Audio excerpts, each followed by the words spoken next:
Hi my dear friends and families, welcome back to our channel கையல் மோகன். இன்றைக்கி என்ன வீடியோன்னு பார்த்தீங்கன்னா, நான் எங்கள் அம்மா வீட்டுக்கு வந்திருந்தேன்.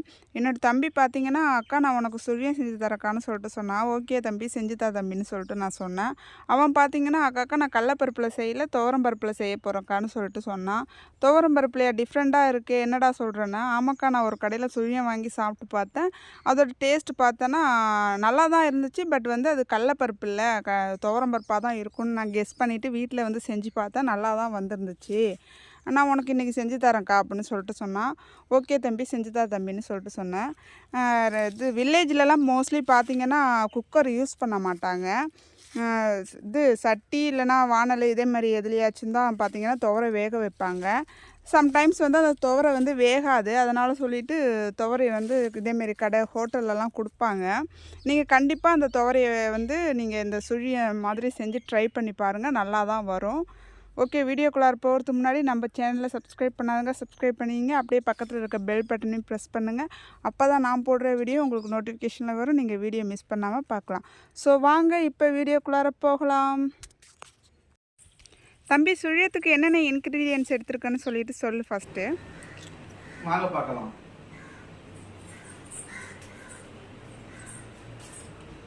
ஊற வச்ச ரேஷன் துவரப்பருப்பு, தேங்காய் துருவல், மைதா மாவு, சர்க்கரை, 10 ஏலக்காய், ஆயில். ஓகே தம்பி இப்போ செய்யலாமா? செய்யலாம். துவரையை ஊற வச்ச பிறகு வேக வைக்கணும். துவரை நல்லா வெந்துக்கிட்டு இருக்கு. சில பேர் பார்த்தாக்க துவரை சாப்பிட்டா மூட்டு வலிலாம் வரும்னு சொல்லிங்க. இந்த நுரையெல்லாம் ரிமூவ் பண்ணாக்கா அந்த ப்ராப்ளம்லாம் உங்களுக்கு இருக்காது.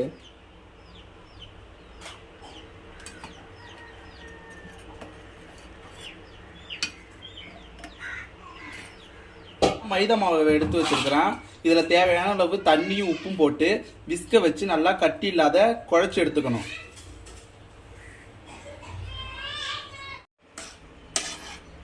துவரம் பருப்பு வெந்த பிறகு தண்ணியெல்லாம் வடிகட்டி எடுத்துட்டு மிக்சியில் வச்சு நல்லா அரைச்சி எடுத்துக்கணும். இந்த மாதிரி பதத்தில் நல்லா அரைச்சி எடுத்துக்கணும்.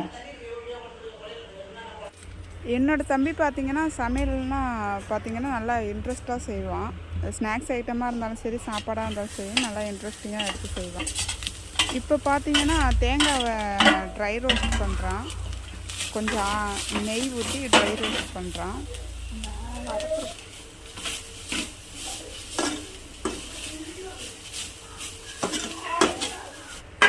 தேங்காய் கூட பார்த்திங்கன்னா சர்க்கரையும் ஆட் பண்ணிக்கிறான்.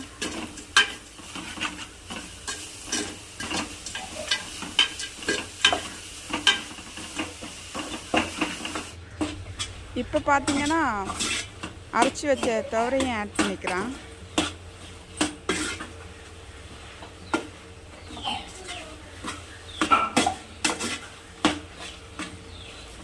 தேங்காய், சர்க்கரை, அப்புறம் அரைச்சி வச்ச துவரை மூணுத்தையும் பார்த்தீங்கன்னா நல்லா மிக்ஸ் பண்ணிக்கிட்டு இருக்கோம்.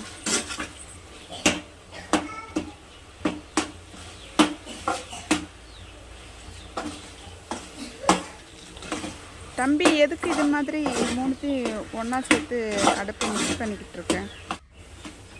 அதாவது சர்க்கரை துவரம் பருப்பு எல்லாம் தனித்தனியாக உருண்டை பிடிச்சி மாவில் போடும்போது பிரிஞ்சு தனித்தனியாக போயிடும். இதே போல் மிக்ஸ் பண்ணி போட்டாக்க பிரியாத நம்மளுக்கு ரவுண்ட் ஷேப்பில் கிடைக்கும்.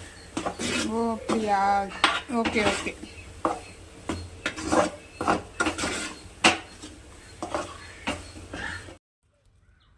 இப்போ பார்த்தீங்கன்னா மிக்ஸ் பண்ணி வச்ச பூரணத்தை என்ன பண்ணியிருக்கான்னா ரவுண்ட் ஷேப்பில் எல்லாத்தையுமே பார்த்திங்கன்னா உருட்டி எடுத்து வச்சுருக்கான்.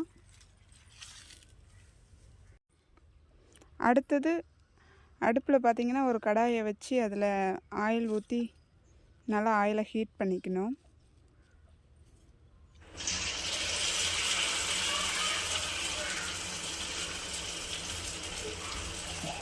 இப்போ பார்த்திங்கன்னா உருட்டி வச்ச அந்த பூரணத்தை பார்த்திங்கன்னா மைதா மாவில் டிப் பண்ணி ஆயில் ஃப்ரை பண்ணிக்கிட்டு இருக்கான்.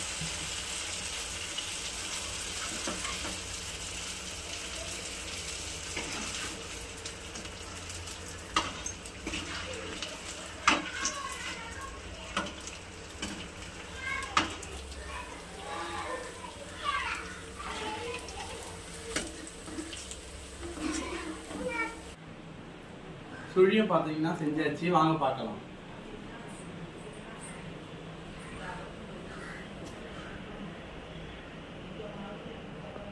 நல்லா ரவுண்ட் ஷேப்பில் நல்லா சூப்பராக வந்திருக்கு. இதை வீட்டில் எல்லாம் ட்ரை பண்ணி பாருங்கள், கண்டிப்பாக உங்களுக்கு பிடிக்கும்.